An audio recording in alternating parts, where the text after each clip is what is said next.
ration কাৰ্ডত E-KYC কৰিবলৈ গৈ আপোনাৰ ল'ৰা ছোৱালীৰ ফিংগাৰ নাপায় নেকি বা যেতিয়া আপুনি সুলভ মূল্যৰ দোকানত E-KYC কৰিবলৈ যায় E-KYC ফেইল্ড হয় নেকি তেনেহলে হেক লৈ চাওক এইটো ভিডিঅ' কাৰণ এইটো ভিডিঅ'ৰ দ্বাৰা মই আজি কম আপোনাৰ ৰেচন কাৰ্ডত E-KYC কিয় নহয় আৰু ইয়াৰ বাবে কি কৰিব লাগিব চৰকাৰৰ পৰা অৰ্ডাৰ আহিছে যে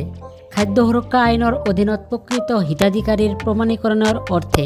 ৰেচন কাৰ্ডত থকা নাম থকা সকলো লোকৰ E-KYC কৰিব লাগিব যাতে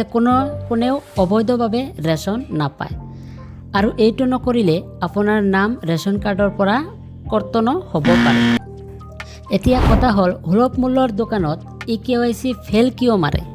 চাওক যেতিয়া সৰু ল'ৰা ছোৱালীৰ আধাৰ কাৰ্ড বনোৱা হয় তেতিয়া কিছুমান ল'ৰা ছোৱালীৰ বয়স 5 বছৰৰ তলত হোৱা বাবে সিহঁতৰ ফিংগাৰ লোৱা নহয় আঙুলিৰ ছাপ চকুৰ ফটো আদি লোৱা নহয় সেইসকলৰ KYC ফেইল মাৰিব কাৰণ সিহঁতৰ আঙুলিৰ ছাপ আধাৰ কাৰ্ডত নায়েই আঙুলিৰ ছাপ যদি আধাৰ কাৰ্ডত নাথাকে তেনেহ'লে সেইটো কেনেকৈ মেচ হ'ব সেইকাৰণে ৰিজেক্ট মাৰে আন কিছুমান ল'ৰা ছোৱালীৰ ছাপ লোৱা হয় যদিও বয়সৰ লগে লগে সেইবোৰৰ আঙুলিৰ ছাপ পৰিৱৰ্তন হয় তাৰ বাবে আধাৰ কাৰ্ডত থকা ফিংগাৰ আৰু এতিয়া লোৱা সুলভ মূল্যৰ দোকানত লোৱা ফিংগাৰ মেচ নকৰে ফলত E-KYC টো ফেইল হয়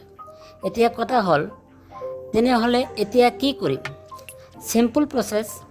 নিয়াৰেষ্ট যিকোনো আধাৰ চেণ্টাৰত গৈ আধাৰ বায়োমেট্ৰিক আপডেট দিয়ক য'ত আধাৰ বায়োমেট্ৰিক আপডেট দিওঁতে হাতৰ ছাপ চকুৰ ফটো আদি লৈ আপডেট কৰি দিব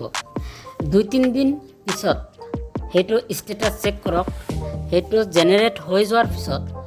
আকৌ সুলভ মূল্যৰ দোকানত গৈ E-KYC কৰক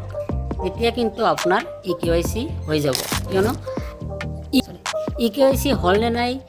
এইটো চেক কৰিবলৈ চেনেলটো ছাবস্ক্ৰাইব কৰি ৰাখক কাৰণ এনেকুৱা ধৰণৰ ভিডিঅ' আমি সদায় দি থাকোঁ